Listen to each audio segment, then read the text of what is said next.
On a late August morning in 2014, a 37-year-old graduate student named Zara Valentine stepped into a university building in Boston, Massachusetts. It was the first day of classes, and there was a big welcome event for all the new students. Zara was anxious, but also excited. After working for years in human resources, she decided to finally return to school and complete her PhD. Zara wove her way through the crowd to the sign-in table. She grabbed a name tag, then went into the main hall, where her new classmates were clustered around tables, meeting one another and enjoying some refreshments. But as Zara looked around the room, she couldn't help but notice that she was one of the oldest people in the graduate program. She'd always been a good student, but she'd attended college a long time ago. And so Zara suddenly worried she may not fit in with her much younger-seeming classmates. Zara took a deep breath and steadied herself. She knew it didn't do any good to get rattled on the very first day. But just then her stomach rumbled. She had been so focused on the new student orientation this morning that she had forgotten to eat. Zara made her way to the buffet table, took a plate, and loaded it with some snacks, just as the Dean of Students walked on stage. Zara listened to a speech about the noble journey of higher education as she snacked furiously on mini sandwiches. Zara waited until the Dean ended his talk before going back for seconds. One morning, a few months later, Zara sat inside of a lecture hall typing notes into her laptop as her professor went over the latest assignment. All of her classes so far had been inspiring, but also mentally exhausting. Her program covered a lot of ground quickly, and she was determined to keep up. As Zara's fingers flew across her keyboard, her mind was suddenly distracted from her professor's voice by the sound of people whispering. Zara stopped and glanced around her to see who was doing it. But the students in the row behind her had their heads down, taking notes too. Zara turned her attention back to the front, but minutes later, the whispering behind her started again. This time, she spun around much more quickly to catch the gossipers in the act. But it was the same students as before, still just totally absorbed in taking notes. They barely even noticed Zara. Zara stared at them, watching their eyes and hands as they typed. She wasn't sure, but something about their behavior made her feel like her classmates were just pretending to take notes, that they had been whispering and this was all just a ruse. Zara did turn back around to her laptop and did her best to try to reconnect with the lecturer, but now she couldn't focus. She was far too anxious to pay attention. Later that week, Zara was walking back to her apartment near midnight after a long study session at the library. On the corner of her street, she approached a neighborhood market. Despite the late hour, a couple of people were browsing the bins of fruit out front, while a few others were inside buying groceries. And a clerk stood behind the counter listening to the radio, looking bored. Zara knew she didn't have much to eat back at her apartment, so she went inside. Zara walked along the aisles looking at pastas and breads and condiments when a strange urge suddenly gripped her. She took a box of crackers off the shelf, pretending to read the back of it, and then slipped it into her backpack. She glanced at the clerk, but he seemed to be totally oblivious, still just listening to his radio. An electric thrill suddenly flickered through Zara's body as she realized she had just gotten away with shoplifting. She tried to play it cool, but she didn't want this feeling to stop. So Zara drifted over to a different aisle and slipped a fancy mustard into her pack too. And after that, some expensive chocolate. She almost laughed at how easy this was. Her brain was buzzing. By now, Zara's bag was feeling heavy with all her stolen items, so she made her way towards the entrance like she had looked around but, couldn't find what she wanted, and then as nonchalantly as she could, she walked back out the door onto the street. And then once outside, she strolled casually down the block, and then when she was out of sight, she gradually sped up until she was full on running. Nobody came after her though, and so Zara was consumed by this feeling of total euphoria. She had never done anything like this before. Back at her apartment, Zara spread out her haul on the kitchen counter, and seeing it all there was kind of surreal. It was amazing, but also at the same time, she was starting to feel kind of disturbed, like she couldn't believe she had done this. And then Zara's euphoric high kind of came crashing down, and she suddenly wondered if she should just take all this stuff back and apologize. But she didn't, and so she just kind of sat there with her feelings, wondering what had come over her. She had never stolen anything before, but it was like tonight, some other personality had taken her over. A few weeks later, just before the school went on holiday break, Zara was back in class taking notes during another long lecture. Her mind raced as she did her best to keep up. Just then, she heard a familiar murmuring behind her. Zara tried to ignore it and stay focused on the professor's words, but the voices behind her got louder. Zara whipped around to scold whoever was being so rude, but when she did, everyone near her had their heads down, typing or writing. Nobody was making any noise. But the situation made Zara's blood boil.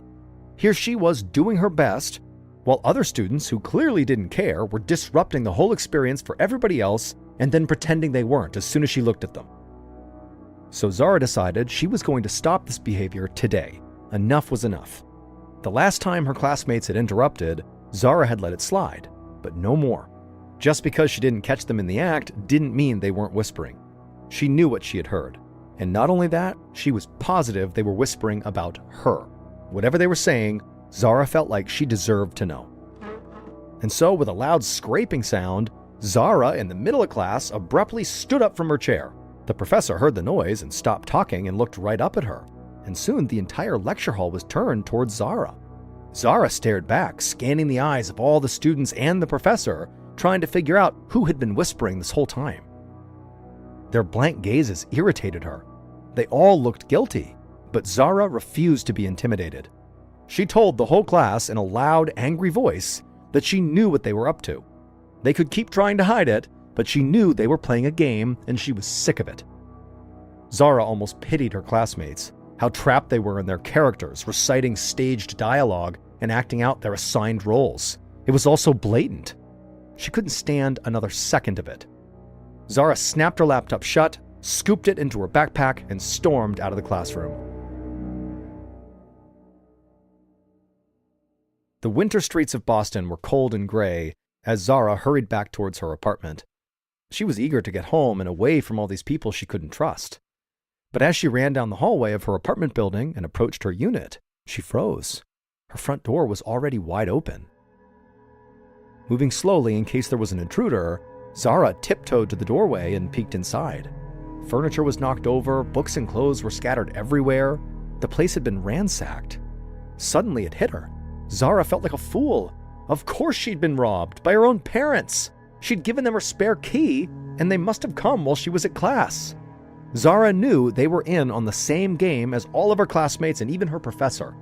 Zara couldn't tell what her parents had stolen, but she was not about to let them get away with this. First, Zara deadlocked her door, and then she began surveying her apartment. She had a feeling that her parents had not only robbed her, but had also contaminated the place with some sort of poison. She rummaged through drawers and cabinets, looking everywhere, when her eyes suddenly landed on the refrigerator. Zara went into the kitchen and slowly opened the fridge door. Her groceries were still there where she had left them, but she knew something was off. Zara leaned in and smelled. Then she jumped back and slammed the fridge shut in disgust. She'd have to throw away all her food because everything inside of it had clearly been poisoned. Zara then picked up her phone to call her mother, Antoinette, and after a few rings, her mother answered. And Zara told her mother that if she or her dad ever came anywhere near her apartment again, Zara would hurt them. If they wanted this to get ugly, Zara wouldn't be the one to back down. Then she warned her mother to never call her again, and then Zara hung up. 1 month later, on a drizzly winter morning in February, a psychiatrist named Dr. Jonathan Lean prepared to meet with Zara at a Massachusetts psychiatric hospital for the second time. Their first meeting had been 1 month earlier when Zara had arrived at the hospital, accompanied by her very shocked parents and some social workers.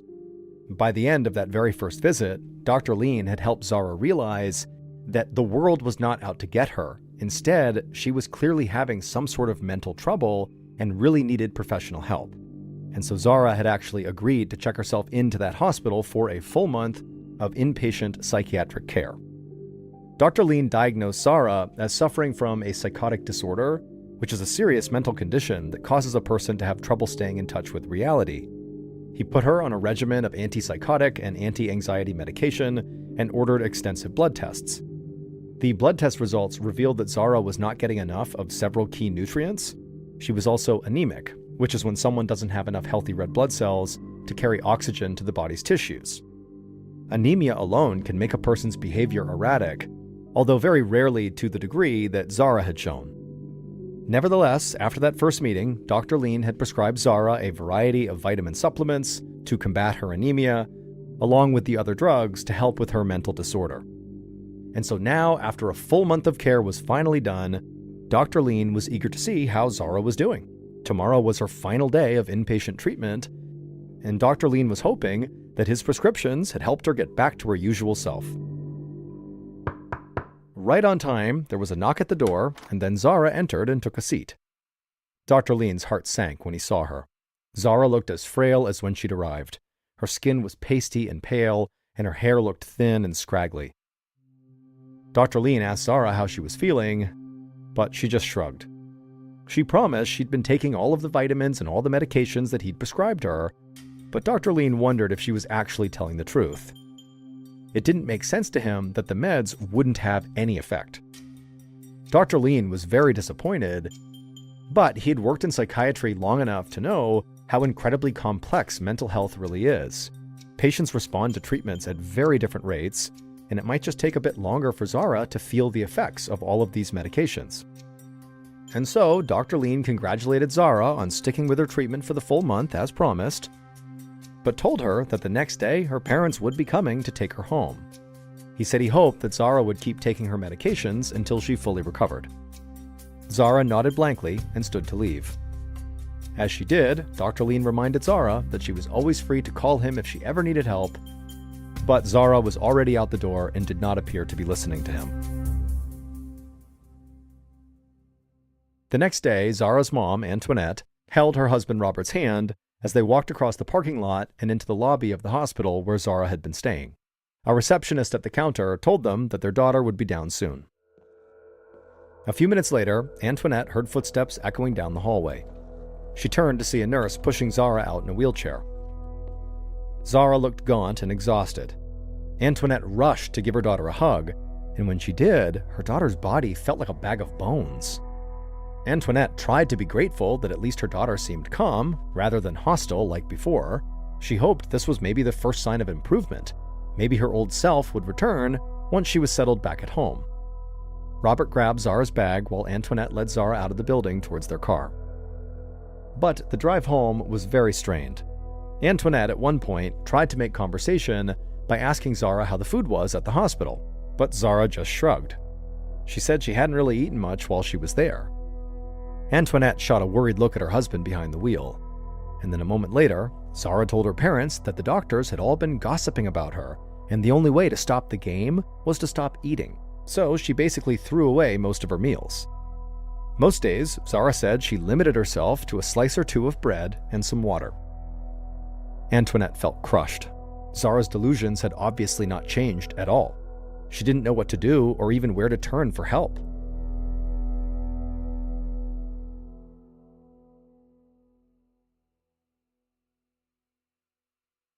Eight months later, a primary care physician named Dr. Maggie Portis was studying Zara's file a few minutes before Zara was set to arrive for her appointment. Zara's story really intrigued Dr. Portis. Zara did not drink alcohol, she had never suffered a head injury, and she had no family history of mental health issues. And yet, she'd spent a month at a psychiatric hospital for delusional behavior without showing any signs of getting better. According to her family, her delusions were still as strong as ever. Since being released from the hospital, Zara had gone to a number of doctors who determined that she had a vitamin deficiency as well as a thyroid issue. Zara was given supplements to boost her iron and vitamin B, and her thyroid issue was treated successfully. But none of those treatments had any effect on her mental health. She was still totally delusional. While Dr. Portis was lost in thought, a nurse notified her that Zara and her mother were waiting for her in an examination room. Dr. Portis headed down the hall, eager to meet her new patient, but the moment she entered that exam room, she was struck by how hollowed out and desperate Zara looked.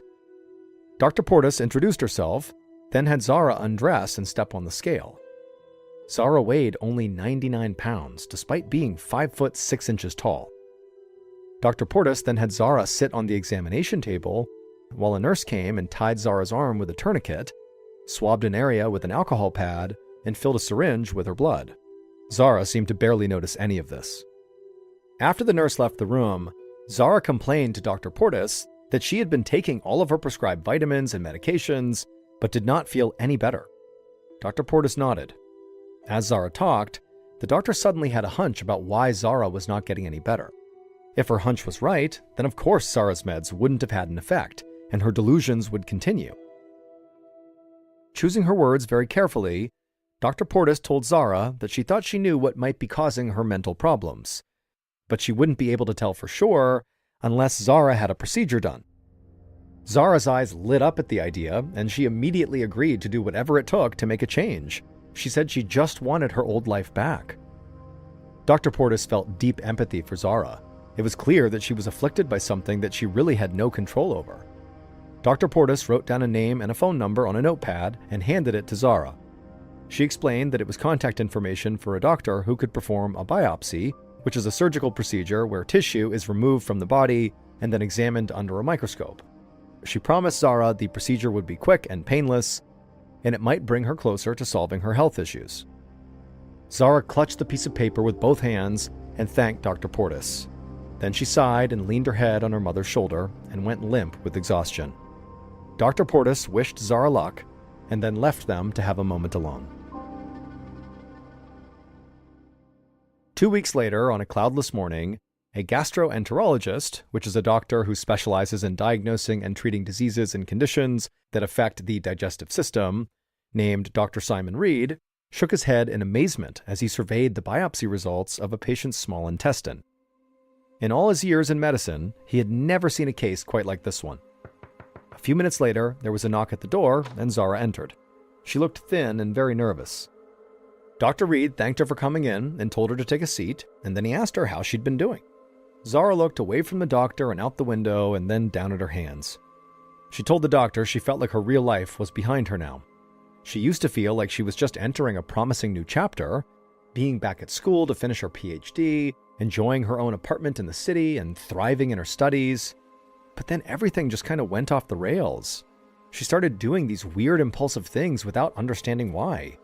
It became hard to tell what was real and what wasn't. She couldn't trust anyone anymore either, like her parents. She couldn't trust them. She couldn't even trust herself.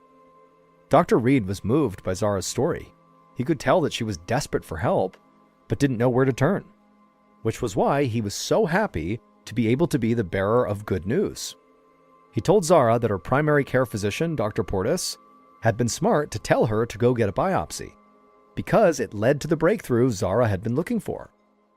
The tissue sample they had taken during the biopsy showed that all of Zara's physiological and mental symptoms were being caused by the same condition, and best of all, it was treatable.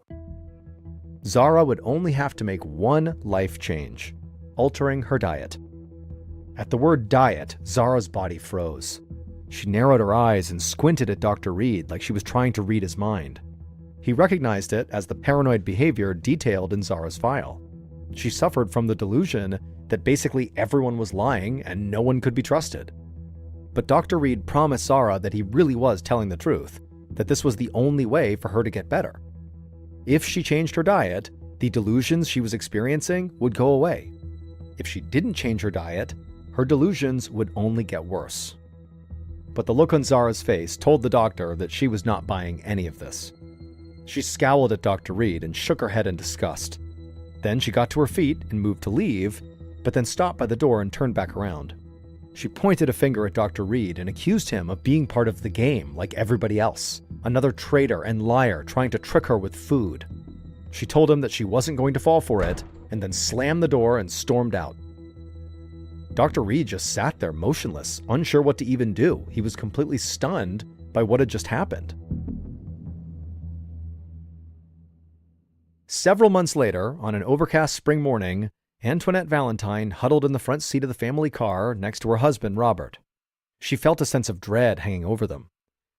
Antoinette looked out the window at the familiar silhouette of the State Psychiatric Hospital, a sight she had seen too many times lately. But she hoped today would be the last. Her daughter Zara was finally being released following a court-ordered 3-month confinement. After storming out of Dr. Reed's office 6 months earlier, Zara's life had totally unraveled. She stopped picking up phone calls or checking in with anybody. She failed to fill out the forms necessary to continue her PhD program. She quit paying rent on her apartment and soon got evicted, and before long she was wandering the streets. Antoinette had not heard from her daughter in months until she had showed up at the family home, banging on the door in the middle of the night, acting completely erratic and strange. Antoinette tried to calm Zara down, but there was no reasoning with her. Robert had no choice but to call the police, who handcuffed Zara and took her away. Later, after Zara made more threats against them, Antoinette and Robert filed a restraining order against their daughter. Weeks after that, the phone rang in the middle of the night, and Antoinette immediately had a bad feeling. It was a nurse from a local emergency room with news that Zara had attempted suicide. She had been found alone and unresponsive, but fortunately, medics had been able to revive her. Since Zara's mental state was extremely fragile, she was being transferred back to the state psychiatric hospital, and so that was 3 months ago. But today, finally, Zara was being sent home. Antoinette took a deep breath, braced herself, and held her husband's hand as they walked into the lobby of the hospital. The receptionist told them that their daughter would be out soon. Antoinette could not stop pacing around the lobby as they waited. The last time she'd seen her daughter, Zara had been violent and disturbing. Antoinette worried that when she saw her daughter again, she would still be emaciated, or that she'd scream and throw a fit and refuse to go home.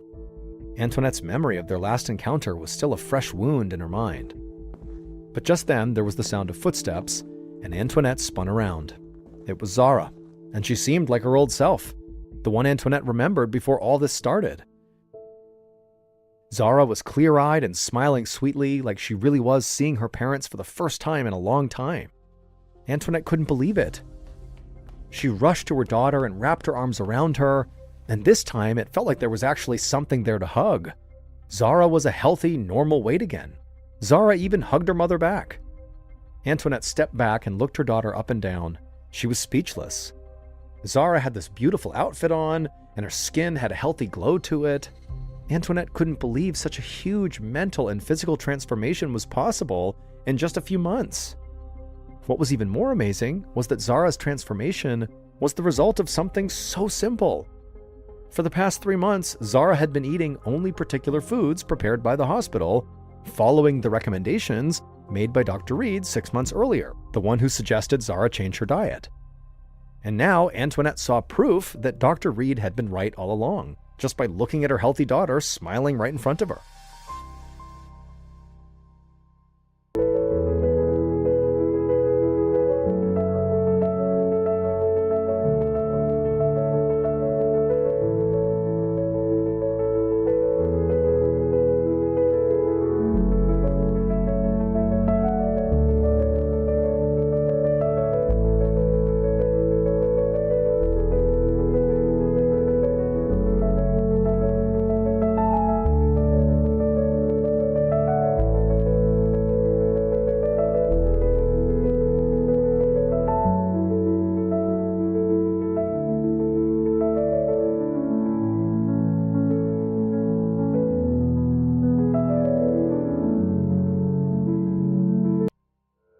Zara's incredible improvement was entirely due to the fact that she stopped eating foods that contained gluten, a protein commonly found in foods like bread, pasta, pizza, and cereal.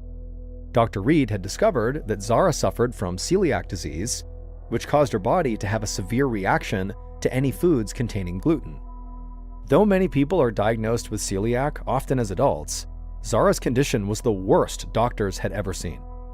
Zara's immune system attacked the gluten that she ate so fiercely that it damaged her small intestine. Over time, her intestine became too inflamed to absorb vitamins or iron, no matter how many supplements she took. That's why she was so anemic and thin. But even worse, gluten triggered inflammation in Zara that didn't just affect her intestine, but also her brain too. In Zara's case, inflammation caused her brain to misfire, resulting in delusions and psychosis. She starved herself intentionally and became wildly suspicious of the people around her while starting to commit crimes herself. Not because she wanted to, but because it was like her brain was malfunctioning. But once Zara started a gluten-free diet, her inflammation subsided and the delusions were gone. Antoinette and Robert were ecstatic to have their sweet daughter back. The drive home from the hospital that day was one of the happiest in their family's history. Zara was affectionate to her parents and seemed very grateful to be thinking normally again. Zara understood now that gluten really was to blame for her life spiraling out of control, and so now all she wanted to do was make up for more than 1 year of lost time with her parents. Unfortunately, though, their joy as a family was very short-lived. A few months after Zara came home, Zara accidentally ate some food that contained gluten. Her delusions returned, but this time far more intensely. Once again, Zara became convinced that her parents were plotting against her, and this time she wanted to do something about it. Driven by her paranoid hallucinations, Zara went to her parents' house and tried to kill them. Thankfully, police arrived before anybody got hurt, but Zara was sent to jail. Unfortunately, we have no information on what happened to Zara after that, but her and her family's life has been forever damaged. All because of a little protein found in a slice of bread or a plate of pasta.